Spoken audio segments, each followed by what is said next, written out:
أعوذ بالله من الشيطان الرجيم بسم الله الرحمن الرحيم الحمد لله رب العالمين والعاقبة للمتقين ولا عدوان إلا على الظالمين والصلاة والسلام على رسولنا محمد وعلى آله وأصحابه أجمعين أما بعد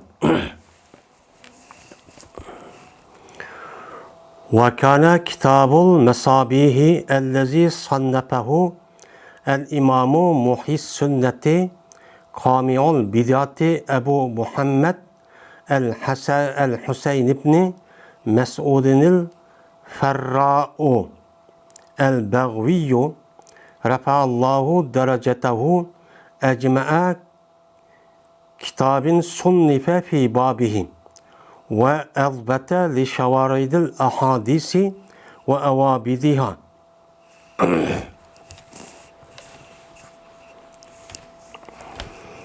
ve boğan idi Mesabi degan kitap.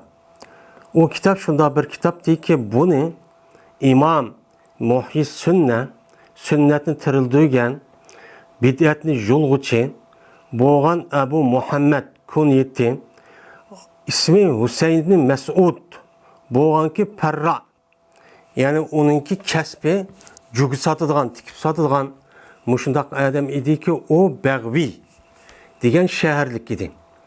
Yani Bag'vi degan Bag deydikan hozirgi mushu Xorason, Hirot, mushu Mashhad atrofidagi shu yerdagi bir joy ekan. Alloh taolo bu odamniki derisini ko'tarsin. Men mushu kitap bir kitapniki eng jamisi idiki, yo'g'lig'isi idiki tasnif qilindi o'ziniki babida. Yani yüzdeki hadis babında tasdip kılınan kitaplarınki en nemisi idi şamil. Öz içi alınған, cemleydiğen muşundaq bir nemi idi, kitap idi. Ve yine o kitap elbette, yani ecma'a etfi. Ve yine o kitap en bek zept, müstehkem sağlıkçı idi. Mene keçip durduğun hadis, mene keçip durduğun, yani adam zihnide işlik tuğmaydıgan, ve avabidiha ve o yedisindeki üzü vahşi yani adamniki nemisi tuğmaydıgan yani adamniki mena şu zihni ve hakaza otursa da tuğmay garip yani ançı malum bulmagan muşundak mena yedisini bu kitapdaki üzü bek nime kıldı cemletti. Men muşundak bir nime idi o kitapçı idi. Deydemdi. Şimdi biz men hazır kitap ne hazır Mişkatul Mesabi degan kitapni o'qiyapmiz. Şu kitapninki xutbasini men 2-3 ders olgan bo'ldi hozir. Mana bu darsninki men 3-4 dersiga kelib chiqamdi. 4 dersiga. Şu kitapdaki 5'idan mene Yedis degan nima, onundakin Yedisdeki İslam dinimizdeki rolü, mene ordu nerede? Şunun bilan birlikte mene bu Yedisni, bu kitapni kim tasdip qilgan, kim o deganidek, onundakin Yedisdeki xutbasi. Onundakin o kitaplarniki, yani ikkinchi oxirgi ders olgan. Mene bu Peygamberimiz sallallahu aleyhi ve sellem'e durut yollash ve onundakin şu bir adamniki haqiqiy kamil, mükemmel bir mümin bo'lishi uchun bu adamniki fakat Qur'oni Karimniki o'ziga esildim deb qo'yishdan bo'lmaydiganligi, jazman bu adamniki mana Qur'oni Karimga esildim deyishniki mana kamil, mükemmel bo'lishi, Peygamberimiz sallallohu alayhi vasallamniki bayon qilishi va kashf qilishga bo'ladiganliginiki ustidan qildik, to'xtaldik endi. To'xtalgandan keyin bu gap asosan nima qildi, nima uchun hadisni o'qiymiz degan mazmunda bu gap bu yerda chiqdi. Nima uchun hadisni o'qiymiz? Bu mazmun men tunugungi darsda nima uchun biz hadisni o'qiymiz desa, bir odamniki haqiqiy komil, mukammal musulmon bo'lishi uchun jazman Peygamberimiz sallallohu alayhi vasallamniki mana hadisni esilish kerak. Hem Qur'oni Karimga esilmen deydigan odamniki bu odamning komil mukammal bo'lishi, Peygamberimiz sallallohu alayhi vasallamniki yedisiga nima qilish kerak? Mana bayon qilib berishi va kashf qilib berishi bilan ondan keyin komil mukammal bo'ladi. U chog'da eslasa to'g'richa 100 meni eslagan bo'ladi. Bo'lmasa shu kamtuk eslagan bo'lib qoladi. Men Qur'onga nima qilaman, hadis qilmayman, eslamayman desa. Anda o'g'andiki buni tugidi. Bu mazmun tugab hozir hamda yana bir mazmun keldiki, bu kitobni asosan nima maqsadda yozganlik. Yani Mishkat degan kitobni nima uchun yozganlik? Ninki ustiga keldi musannif. Musannif rahmetullohi alayhi deydi. Masabi sunna degan bir kitob bor. İmam Bag'viy rahmetullohi alayhiniki o'tganda mana bu darsimizda dedik. Asli Mishkatniki asosi mana Masabi sunna degan İmam Bag'viy rahmetullohi alayhiniki tasnif qilgan bir kitobidan bunu bir az kirgizib, ya'ni isloh qilib, ya'ni yaxshilab qilgan bir kitob dedik. Endi degandekin bu adam deydi İmam Muhyiddin rahmetullohi alayhi olgan İmam Bag'viyniki kitobiki Masabi degan kitob. Men bu adamniki meni vakana Kitabul Masabi, ya'ni kodi degan yuqoriga atf bo'ladi. Kitabul Masabi degan hikoya. Hikoya bo'lgandan keyin Apal Naqisniki nimasi o?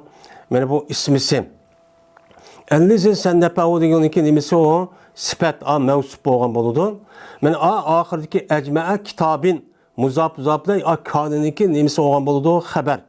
Va albatta degan, ya'ni ajmaga atfi uma va kana degan Apal Naqisniki ikkinchi nimasi olgan bo'ladi? O xabar olgan bo'ladi. Endi bu yerda allazi degan bu Masabini kitob deganiki sunnati olgan bo'ldi. Zabbat sannapahu degan uniki nimasi o silsi. Meni sannapa pil hu maf'ul al-imam payl. Meni al-imam payl olgan bo'ldi.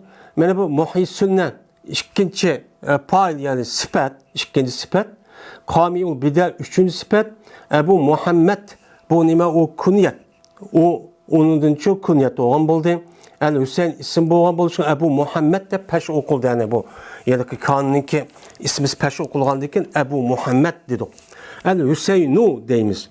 Çünkü Al-Husaynu Ebu Muhammed nima o bedel. Ya at bayan deymiz. Anda o halde ki Ebu Muhammedinil desek okusak bulmaydı. Ebu Muhammedinil El-Husayn ibn Mes'ud. El-Husaynu deymiz. Hem El-Husayn'ı monoga ibnu oğa nima qilamiz? Unuga izab deymiz. Ya izab bo'lmasa bu uniki sifat. Ki yani Husayniki o Mes'udning o'g'li edi. Uchun izab qilolmaydi yani. Şu ibnu deymiz. İbnu degandan uniki Mes'ud uning deymiz olgan bo'ladi. Uniki muzafin ilayhi olgan bo'lsa shuna zir o'qiymiz. İbnu Mes'udin esi. Mes'udin. Bu tenvin çünkü bu nima isim mutemekkin, gayrimunsirifçi emas, ya isim mebni emas. Ana oladiki biz bunu el-Ferrag'ı qo'shib o'qisak, İbnu Mes'udil Ferrag'sa xato chiqadi. Çünkü tenvin yo'qolib ketadi. Agar ulab o'qimoqchi bo'lsak, İbnu Mes'udinil Ferra'u deb o'qiymiz. El-Ferra degan mana el-imam yani Muhyiddin'dinki nimasi o sifat. Men el-Bag'viy u nima? Men nahvi qoidasi bo'yicha bu nima bo'lgan bo'ladi? Sifat bo'lgan bo'ladi. Rafa'allohu darajatahu degan nima o? Jumul mu'tariza. Men bu yerda kana kitabul masabi. Men bu yerda Apal Naqisniki ismi bo'lib, ajma kitobin uni xabari bo'ldi. Ikkisiniki o'ttirsida mena Rafa'allohu darajasiga bir jumla keldi mu'tariza bo'lib. Mu'tariza bo'lib jumla kelgan bo'lgandan keyin bu jumlaga asosan bu jumla mu'tariza bo'lgan bo'ldi. Jumla mu'tariza qanday vaqtda o'qiymiz, qanday vaqt keladi uni uchun o'qigan tuqqani. Ajma kitobin muzabzabda xabar. Kanni xabari dedik. Mana ajma kitobin nima o? Sifat sunnifa fi babihi degan uniki nimasi o? Mavsuf bo'lgan bo'ladi. Va varifat va albatta ma'tub ajma kitobin nima o? Ma'tufun alayh. Li şavaridil ahadisi degan Lişavarit jar mecrur ezbetege mutallak şavarit muzaf el ahadis muzafın iley. Yani bu yerden de yani ki nehvi kitapta okuduk. Araplarınki bir adeti de bu yerde hakiki şavarit el ahadis nimemez muzaf muzafla emez izafeti lafzi.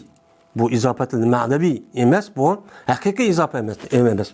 Nima deganda Arablardagi bir odatda mavsuf sifat bo'lgan bo'lsa, mavsufni sifatga, sifat mavsufga mana shunday izof qilgan bir odat bor. Aslida bu qoidaniki nemisi lil ahadisi shavaridi degan gap. Asli ahadis mavsuf shavaridati degan bu nima o? Sifat. Bu yerda endi mavsufniki o'zini bu yer muzofilay sifatni muzof qilgan bir odat çok bor. Bu Araplarning qoidasi, ammo labziy da deydi, ya'ni bunun izofati labziy deymiz. Xo'sh, buniki iborat va uniki tarkibi nima bo'ldi endi? Inshaalloh ma'lum darajada bilgan bo'ldik. Endi kitob endi parra kasbini qilgan Bag'viy